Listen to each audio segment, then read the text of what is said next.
Welcome to TrailManners, the podcast so dedicated to mountain trails and running that they broadcast out of a 78 Volkswagen bus in the mountains. Who does that? Eric and Joel are your hosts and will bring you the trail life as you may have not heard it before. You hear about everything from gear reviews, nutrition to keep you upright and moving forward, and they'll even bring guests into the bus for conversations that you won't hear anywhere else. It's time for some running adventures on a higher elevation. The old 78 Volkswagen bus is fired up and headed to the mountains. Here are your hosts for TrailManners, proudly representing the 801 with their passion and love for the trails, Eric Manning and Joel Hatch. Hello and welcome to the TrailManners podcast, episode number 10. Today we're talking with the one and only Turd'l Miller. So if this is your first time listening, thanks for coming. The TrailManners podcast is produced every week for your enjoyment, and show notes are found at TrailManners.com. Come back often, and please feel free to add the podcast to your favorite RSS feed or iTunes. You can also follow us on Twitter, Instagram, and Facebook at TrailManners. All links are in the show notes. Now let's get after it.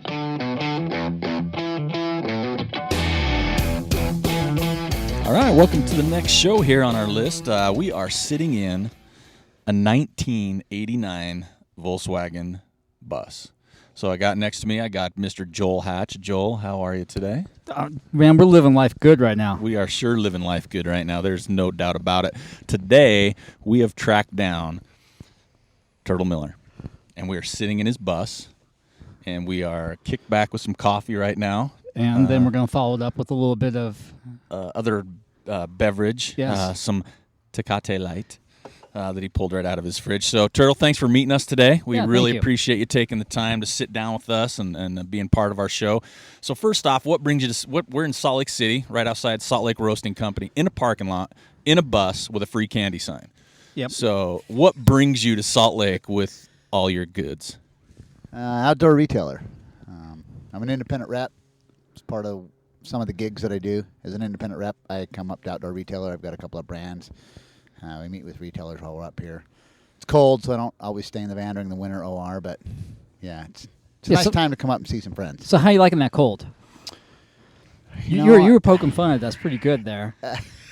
Short shorts. I still got the short shorts streak going on, so yeah, it's not that bad. Yeah, right now it's not. A few weeks ago, that would have been brutal. your test. For sure, that was some. That tested my resolve to run. Yeah, I was ready to move down to St. George. I may have put on a pair of tights. Yeah, stretchy pants. I did. I'm not gonna lie. Okay, I did too.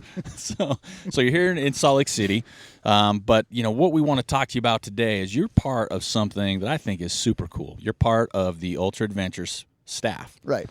So tell us. It's what, third, fourth year, kind of getting that Ultra Adventures. I know it started with a few races. So what do you do with the Ultra Adventure stuff? So Ultra Adventures is a 7-8 race series that we put on every year. Started with the Zion 100.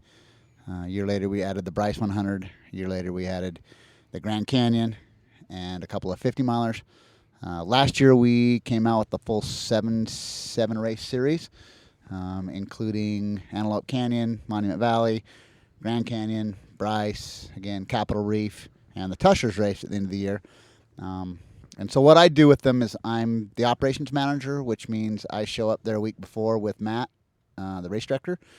We set all the finish line stuff up. We set all the aid station set up, and Matt says go, and my responsibility is to make sure nobody dies until they get back to the finish line. Nice. Well, I noticed on the website one of your things was the finish line party man. Yes. So what does that entail? Well, at Grand Canyon last year, we had about 8 inches of snow the day of the race. And the morning of the finish of the race, Matt came to me at 7 o'clock in the morning and said, "Turd'l, I need you to start drinking." I said, okay, I'm not one to argue with morning drinking. That's not my forte to argue about that. But I've got a few things I need to go do. He goes, no, but you're much better at getting the finish line party going than I am, and I can go do those things. So start drinking. And I'm one of those guys that likes to do what the boss says. Yeah, you're a yes Especially man, when I'm a little bit of a yes man when they tell me to start drinking at 7 a.m.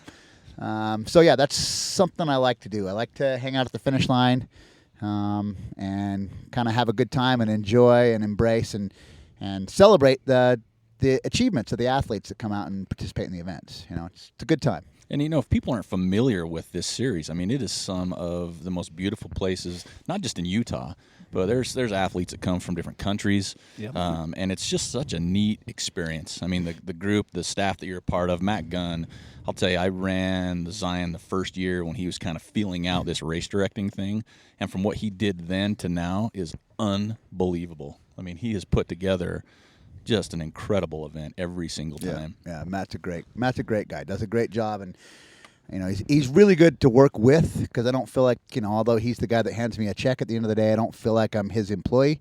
I feel like I work with Matt. He listens to a lot of the things that we as event staff put in, and that's good, because it makes you feel like you're a big part of the team and not just some yokey bolt that can get replaced by somebody else. You're actually participating and helping him improve that.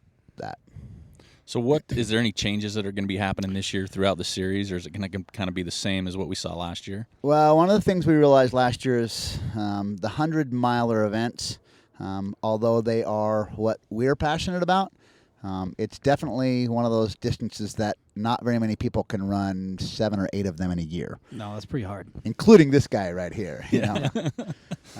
So what we did is we've got it set up so that we can run a 100-mile event at every one of our events, but we have a certain number of registrations that we have to have in order to put on that 100-mile event. And it looks like you guys are getting pretty close on most of the events now. Yeah, we get within 15 or 20 on all of the events that we've had to close at this point.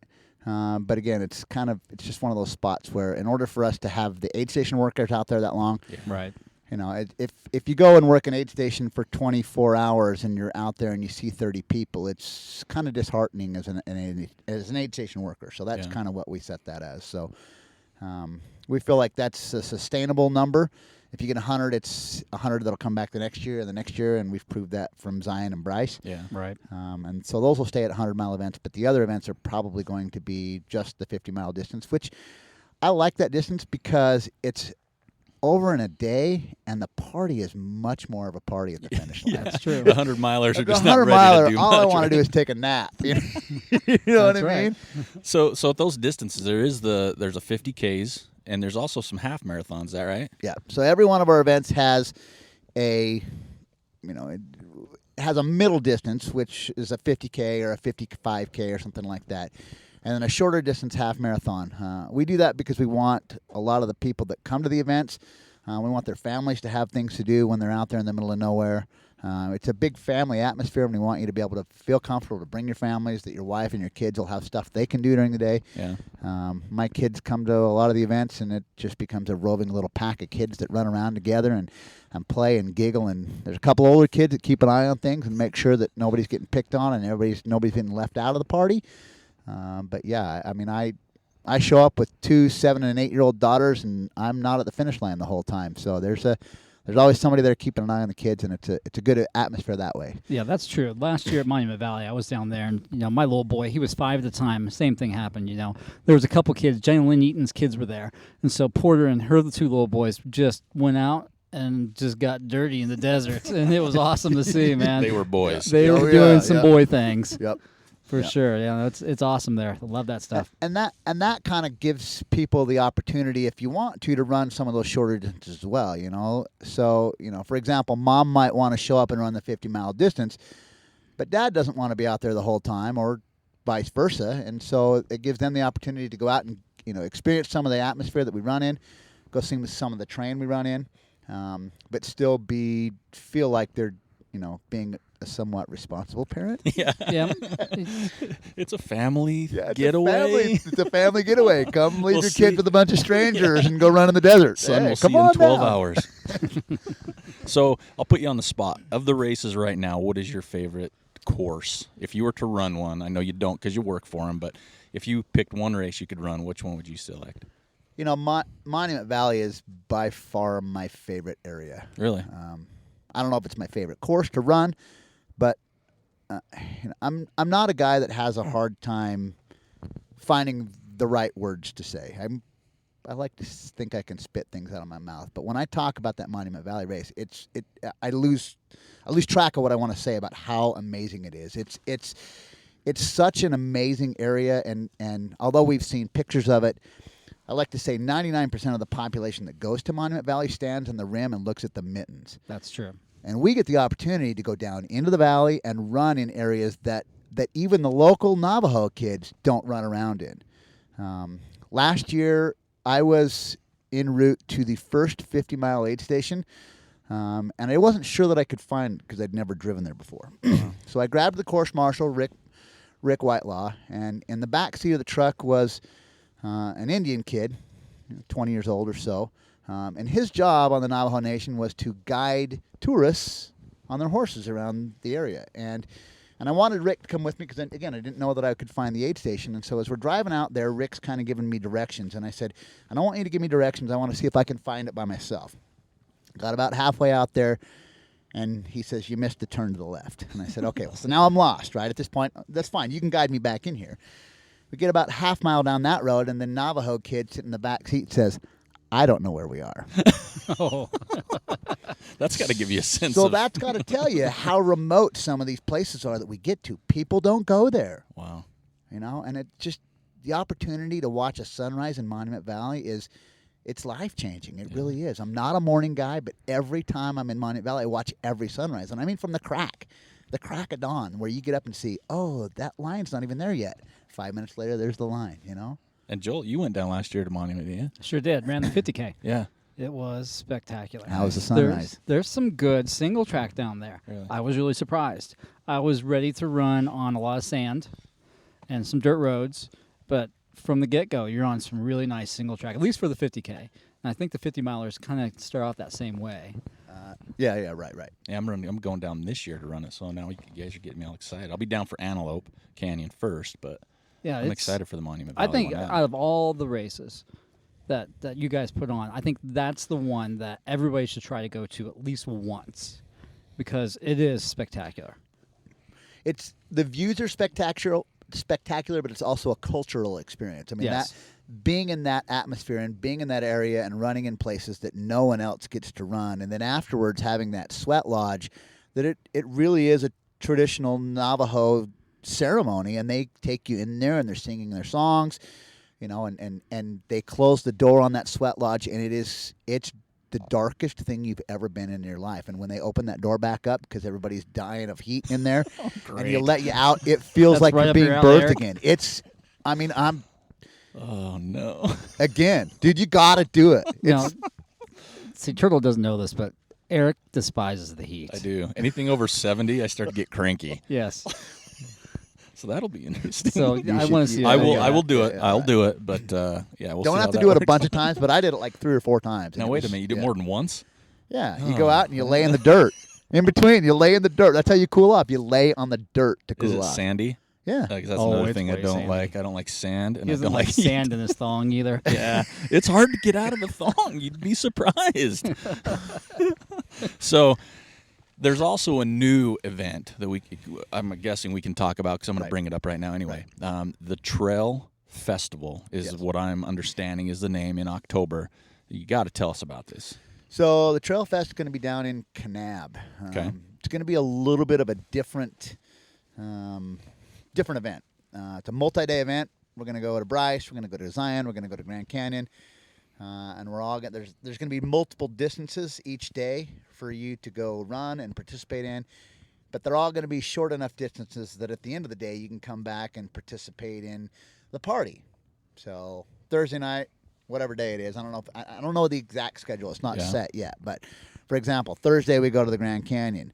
We run around the Grand Canyon. We come back. We have dinner. We have a party. We all hang out. We get up the next morning and we all go to Zion.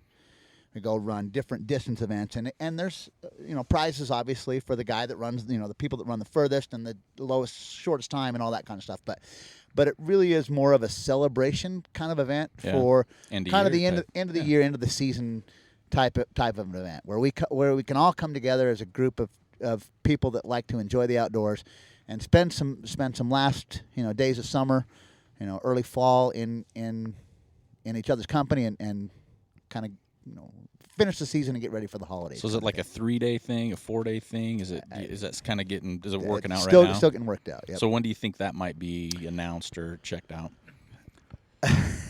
Putting you on the spot. When's it going to be advanced? Hey, this is when's what it we going to do be here. announced? Well, you can email thezion100 at gmail.com and ask that question. All right, Please I'm on do. it. Where's my phone? I'll do it right now. So you travel around, and this is what we're going to come back to, is we're going to take a quick break. But when we come back, we're not going to talk about ultra adventures and what Turd'l does there, but we're going to talk about how he gets there, where he stays, That's right. and what it's all about, the van life. So we'll And be right look back. who just showed up. The Luke Nelson. Luke Nelson showed up The in the Luke parking lot. Nelson. This is what kind of crowd we draw in a bus and free candy signs. So, That's right. So we'll be right back with a little bit more from Turd'l. You're listening to the TrailManners podcast, bringing you the dirt and the vert. All right, welcome back to the TrailManners podcast. So today we are at the Salt Lake Roasting Company. Well, actually in their parking lot, in this pretty sweet 1989 VW bus. We also have Turd'l Miller here, Eric Manning, and then somebody else just showed up, Mr. Luke Nelson. Yeah. So now this is a party now in the bus. It is a party. We just had probably the best 15 minutes I've had in a couple of years, sitting here talking. And unfortunately, we should have had that on. Yeah, we should have been recording. Yeah, we should have been recording because there's so much stuff I could have blackmailed you guys with in that 15 minutes. There'd have been weird sentence fragments of beep, beep, Yep. the beep, and beep. So, Turd'l, how did you get into trail running, ultra running? How did you get here? How did I get? Yeah. Oh, I mean, get here, or Yeah, how did how'd I you- get into it? How did you get into it? How'd you get into trail running? Yeah. You know, I'd run marathons for a few years, and I thought myself a runner. And then I had a good friend that stopped by a coffee shop at 1 o'clock in the afternoon and looked like hell. He looked like he'd had the crap kicked out of him at 1 o'clock in the afternoon. And I thought, where you been? What's wrong? He says, well, I just went on a trail run with so-and-so and such and such, and somebody else showed up and we had to run hard today. And I said, wait, you ran for lunch? He says, yeah. He says, we do it every day. And I said, I'll be there tomorrow.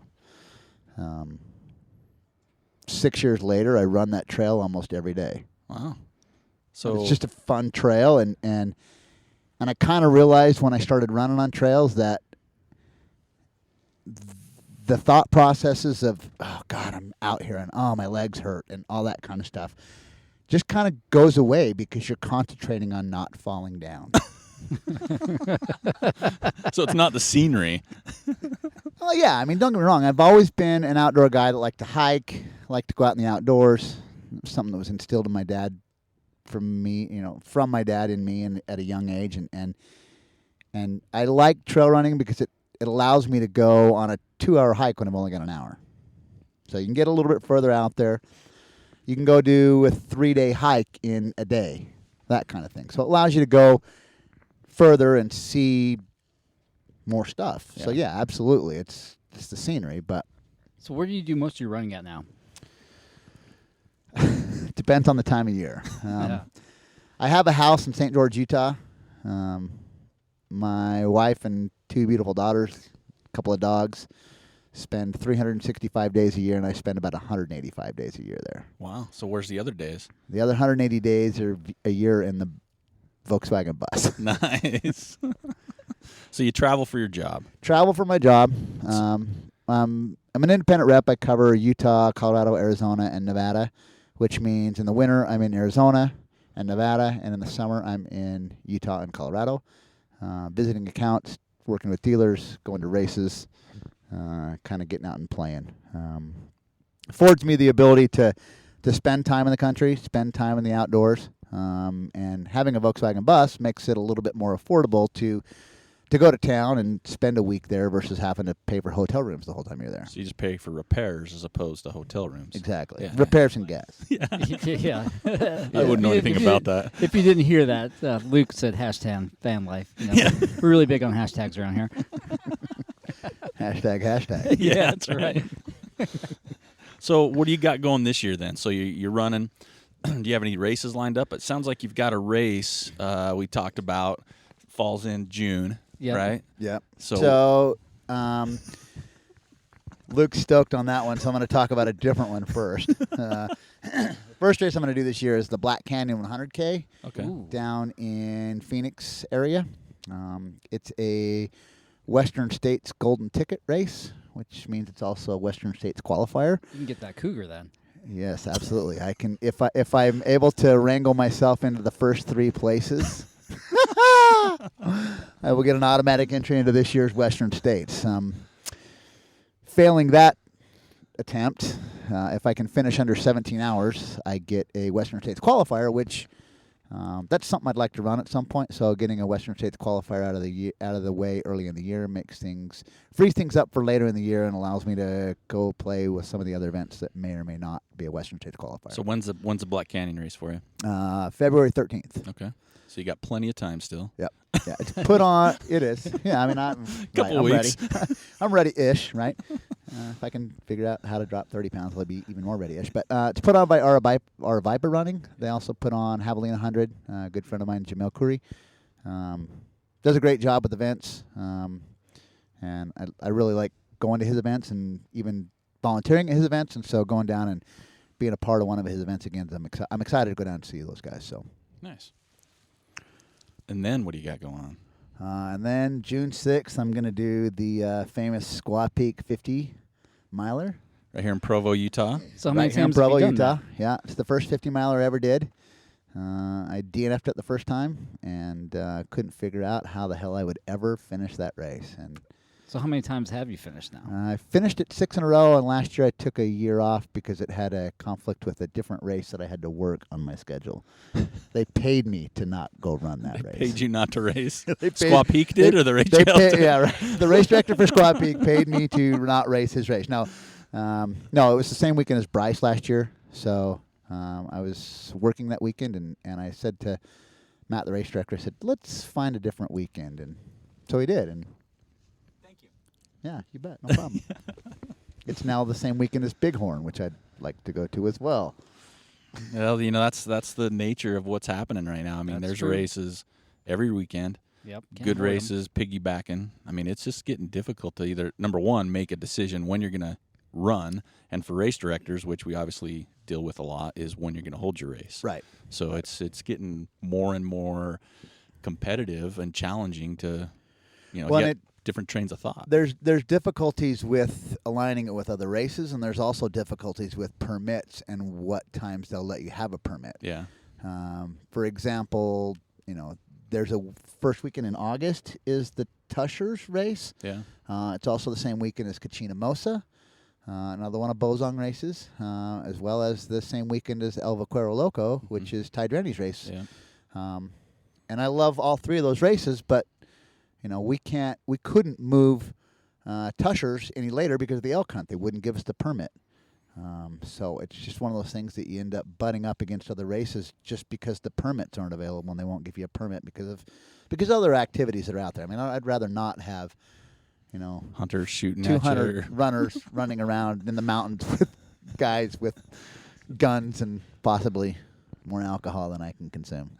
Which would be a lot, but and there's other thing. Talking to Matt, he had to move another one of his races because of spring break, Yes. because that's when he gets a lot of his volunteers. So I mean, there's just so many things that you have to work around that people don't realize. They look, they moved it or they have it on this Right. date, but they don't see all the logistics that have to go into that. And we really don't like to butt up against the same weekend as another race locally for that exact reason that, it splits the number of runners we're going to have, which Yeah. means both of us see declines in numbers. But it also really hurts you and your volunteers and your pacers and your crew and all those other support staff that likes to come with you, because a lot of the guys that you depend on are runners as well. And so they may want to run that race, or your buddy may want to run that race and he's pulling a couple of your crew or your pacer, or we're all such, we're all good friends and we all like to play with each other in the mountains. And so if we have the opportunity to go pace somebody, we're going to do that, or crew for somebody, or go volunteer at a race, any of that kind of stuff. And it really kind of, it hurts when you stack races on top of each other, but it's unfortunately in the sport we're in at this point, that's a good problem to have, rather than, hey, there's a race that I can't get into. Yeah, another lottery and Right. and everything. Speaking of lotteries, Wasatch? I am in the Wasatch Lottery, yes. Yes.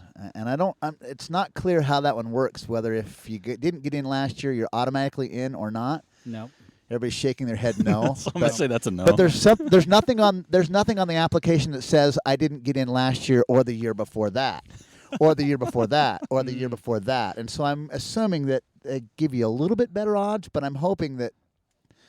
Yeah, I mean, I'd like to run that race. It's the first 100-miler I ever ran. They've changed the course a lot since then. Yeah, another change this year, as a matter of fact. Changed this year, yeah. Took a lot of the stuff out that I had to struggle with, but put a lot of stuff in for me to... And it's good, because I like to pre-run courses, so that means I've got... If I do get into Wasatch...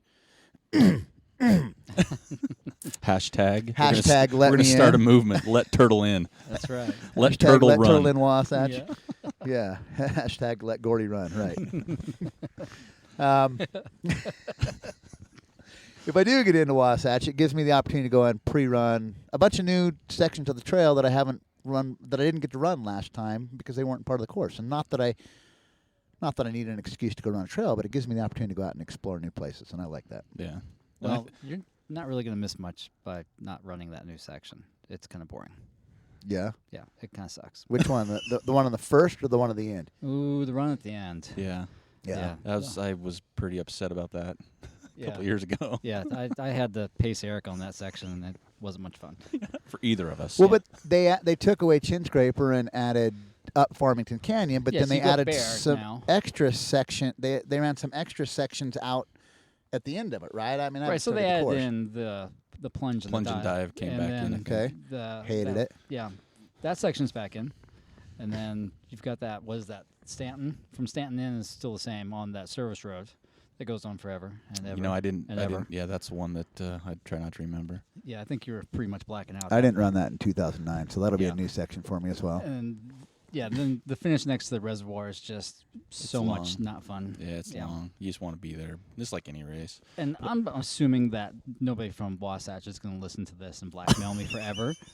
Well, you've been an aid-station captain for a few I have years. been an aid-station captain for a couple of years, but eventually I do want to run it. Yeah. As much as I kind of gripe and moan about the last section, it is a great course. you Yeah, know. and I'm glad they're bringing back some of the stuff. The plunge and dive to me were part of that course. They're what made it iconic. what it was. It was kind of what it was known for a little bit. I mean, Rock Horton, explained that more than once. You listen to anything that comes out of Rock's mouth, he's like, that's some of the hardest trail in any place he's ever run before. And so it's like, well, that's got to be tough. And he's done some epic stuff. Oh, for real, Yeah, so, he's no rookie. Yeah, so taking that out of there, to me, it was kind of like, oh, that's too bad that they took that out, and I understood why, but it's good to see him bringing some stuff like that back. That's good. So, besides what you've kind of got on the radar for races, you got any adventure stuff that you're going to try to hit up this year? Bucket list items, Ooh, yeah. adventure. I nothing that I'm Willing to talk about? willing to talk about. Gotcha. One of need the to have a things beer. I struggle with is as a parent of two young little girls, I spend way too much time away from them. True. Living the van life, as glamorous and cool as it looks, it's a pain in the ass because you don't get to spend time with your kids, and they're only young for a little bit of time, and there's only a certain amount of time that you're able to go play with them before they don't want to play with you anymore. Yeah. So, other than working for all the Ultra Adventures events and being on the road for the stuff that I do, in my professional life, I don't. Nothing I've mapped out. I mean, I always throw something together at the last minute, and I'll go bag Kings Peak in a day or do something stupid like that. But, Right. Yeah. So we want to talk to you now a little bit about the van life. Okay. We've Joel over here. He's kind of new to the van. I know. Yeah, I finally got a bus. He's got a bus. I got a now. bus. Yeah. I don't think we've talked about that We have yet. not talked about it. I just cracked it there. So Yeah, thank you. It's I wasn't aware. 1970. It's got that Riviera pop top on it. Okay, straight up. It doesn't have an engine right now, so I'm looking to get the biggest, baddest engine that I can. Okay. So that way I can go, 55 instead of 50. So I'm ready to be broke in. So with that, knowing Joel, now I'm fairly new. It's only been a couple years now. For the van life, what are the necessities you need for a van life? What are your necessities? I mean, I got tortillas here at my left. I've got some cup of noodles here to my right. I see some deodorant. I don't want to know what that's for, but the other thing. But what do you need for the van? That's a lighter. It's a stick lighter.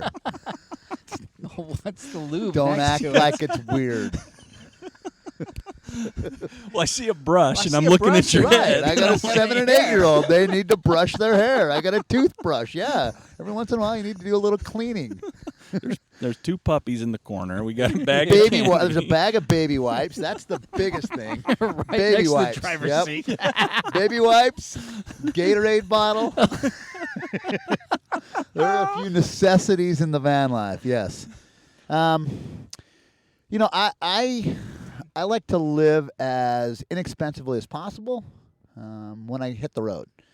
You know, again, I wife and kids, I'd rather spend money on them than spend money on a nice dinner when I go out to eat. I'll eat cup of noodle soup. I'll eat, burritos, tortillas with Nutella on them. Cheese is a luxury. Ooh, You know. I like having the stove because I can make coffee in the morning. I can make soup at night. Those kinds of things. I wish I had a heater. That's what that big burning ball in the sky's for, right? I know it's feeling pretty good right now.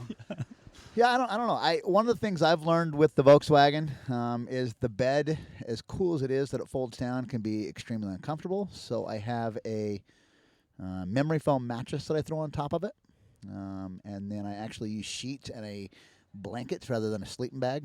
Wait a minute. That's living. That's living being, life a little that's bit. like being an adult. Yeah, it really is. Yeah. We might have to cut that part out. Yeah. I've wired a few things into here so that when I sleep, I've got a way to charge my cell phone in the back. I've also got a little right here by your leg there, Joel. There's a place to charge my kids' iPads while we drive. Oh yeah. So what's the slot for the quarters? What's that for? That's an ashtray. In the very back, I've actually got a wireless network set up that broadcasts kids' movies so that my kids, when they're traveling with me, can sit on their iPad and watch kids' movies the whole time we drive. That's pretty cool. That is pretty cool. I like that idea. Yeah, right. Would you like to know the password? Off air. Oh yeah, definitely off. Turd'l is delicious. Oh man, I said off air. You guys can't see this, but Luke is dying in the front seat right now. Turd'l is It's important to be able to remember that and type that in your phone. I don't think most people know how to spell turtle. Thank goodness. I don't think I know how to spell delicious. There's a C and an S and a U. I don't even know what goes on with that. So you've kind of talked about, I'm sorry, that's just too good. You've talked about the necessities. You kind of mentioned a little bit, what's the worst part about it? I mean, there is some downside, being away from the family. Yeah. Obviously it's not luxurious as it looks, even though it's really cool looking still. What are some of the downsides? I mean, Volkswagens do break down. Right. Well, any Volkswagens vehicle. break down. That to me is not even a negative thing. That's Yeah. a given, right? It's just something that you're used to having happen, and if your Volkswagen becomes a daily driver like mine is, you really do catch things before they happen. You know that you're hearing a tick that's going on in the right rear wheel, and you know that you got to get to it and figure out what it is way before it breaks down and leaves you stranded on the side of the road. Yeah. Some of the things that are tricky with van life is finding somewhere to sleep. You can't just, you can pop the top, but the problem is if you pop the top, everybody knows you're sleeping in there. So they're So you can't just do it in the harass you? parking lot because most of them you can't park here for 24 hours. Right. You got to find somewhere where you can park and be incognito camp, so to speak. So Walmart parking lots. yeah, Walmart Yeah. parking lots are good. Yep.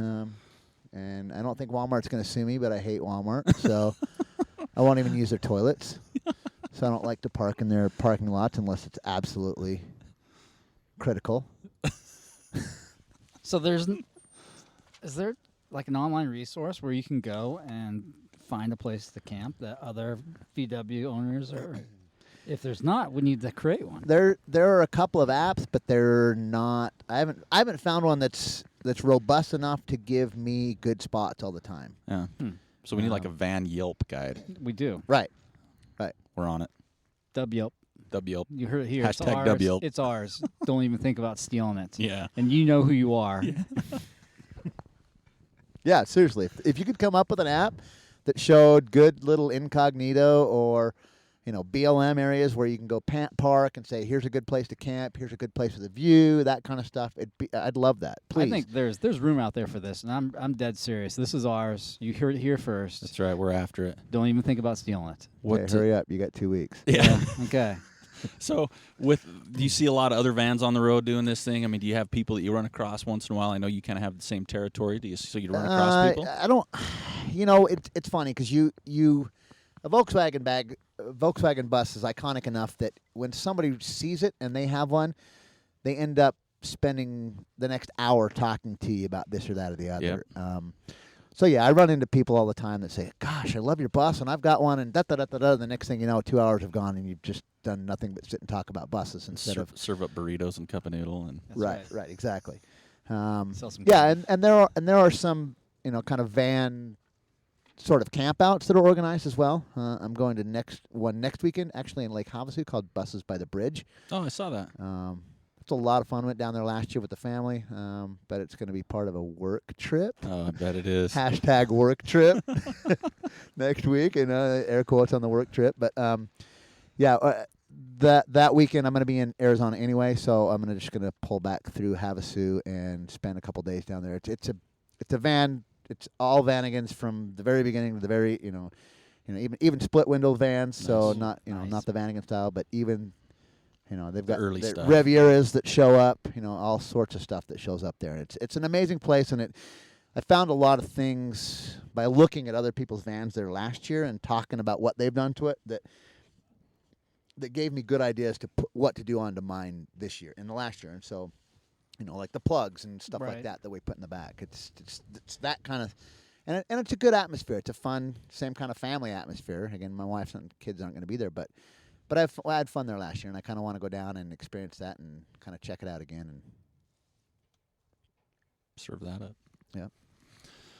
Well, we are going to bust out now. This is the fun part of the show, okay? So we're going to hit the lightning round. And now we've got listeners and people that hit our website that send us questions.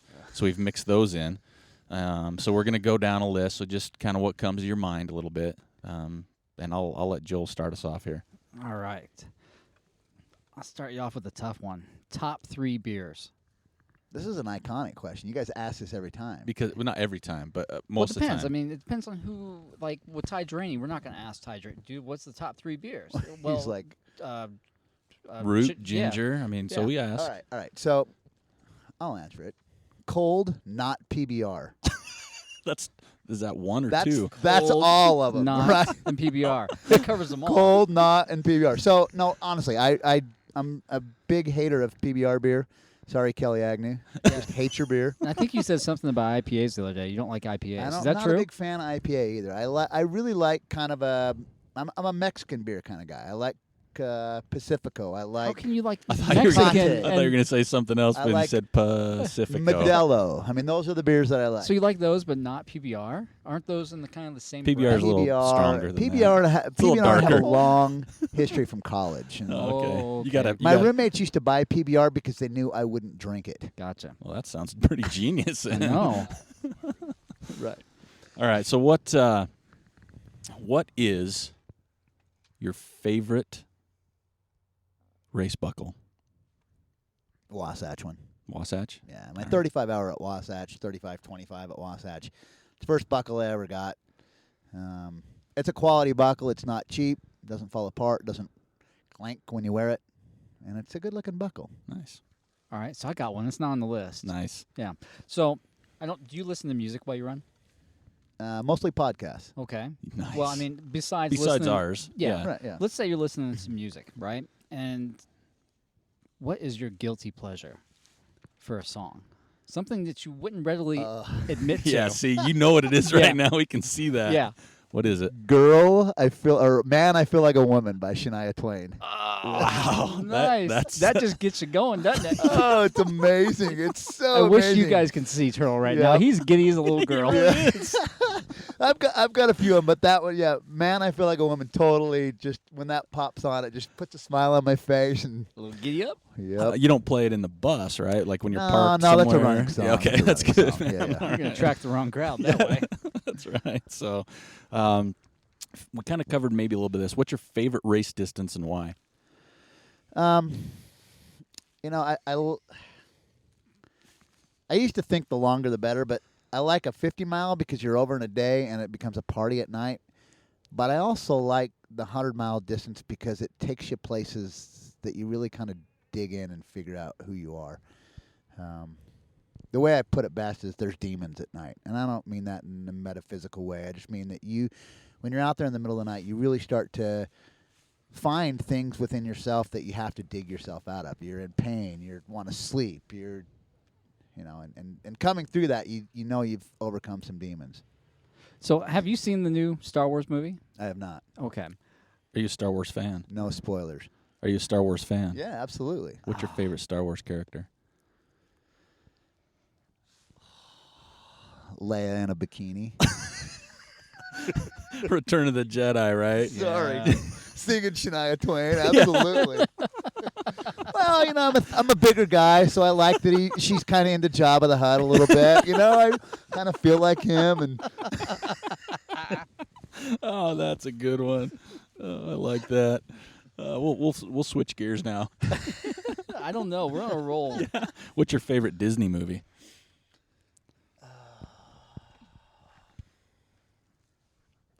I don't know. I mean, I watch a bunch of them. I like the Pixar stuff.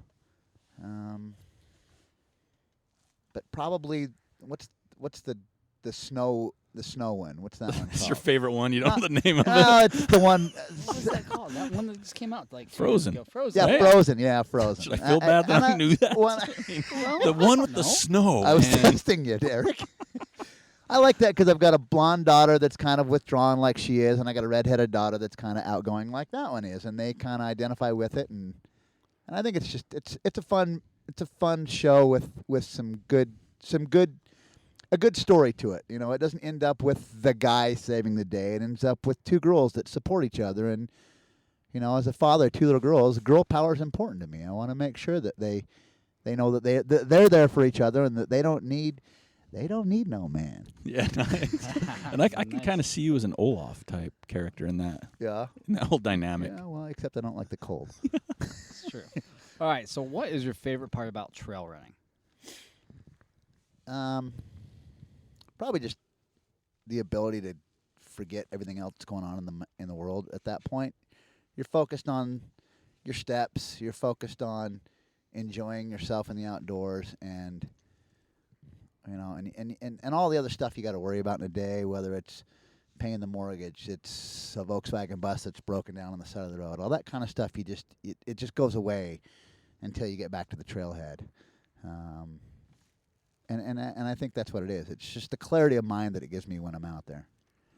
All right, and then I got a good one. What would the 12-year-old version of you say to you today? Oh, man. He would use a lot of potty words. Like he doesn't today? Yeah. He'd say, dude, you are so effing cool, without saying effing, because I know we're trying to stay off of the Censor rating. explicit rating, right. Well, I think, Joel, you have anything else you want to sign up with? No, I'm good. I'm looking forward to seeing what people have to say about this one. Yeah, I think this is probably one of our best ones yet. Yeah, right? And we're deep into podcasts. Yeah, we are. So we're veterans. But, thanks again for taking the thank time. you. I know you're busy. You got the OR show. We got Thanks for having me, guys. taking up the van space. We had to move things around a little bit. And I'm going to get off this burrito here in a minute I'm sitting on. But, no, thanks for taking the time. And we hope to see you in a few weeks down at Antelope Canyon, right? Absolutely. He'll have some burritos for you there. Don't worry. Right on. Fresh ones, I hope. Absolutely. Fresh burritos. Thanks, man. Thank you for listening to the TrailManners podcast. We sure would like to thank Turd'l Miller for joining us. You can check more of Turd'l out on his Twitter account at Turd'l, Turdl, or over on his Instagram page at Turd'l Power. That's Turdl Power. You can also check out the GrandCircleTrails.com website to see what he's a part of and helps out there with Matt Gunn and the gang down in southern Utah and all the races they put on. You can swing by our website at TrailManners.com. Check us out. Look at our contact page. Let us know what you want to see, who you want to hear, and if you want to be on the show. So until next time, this is Eric Manning with Joel Hatch reminding you, you don't get what you wish for, you get what you work for. Now go get it.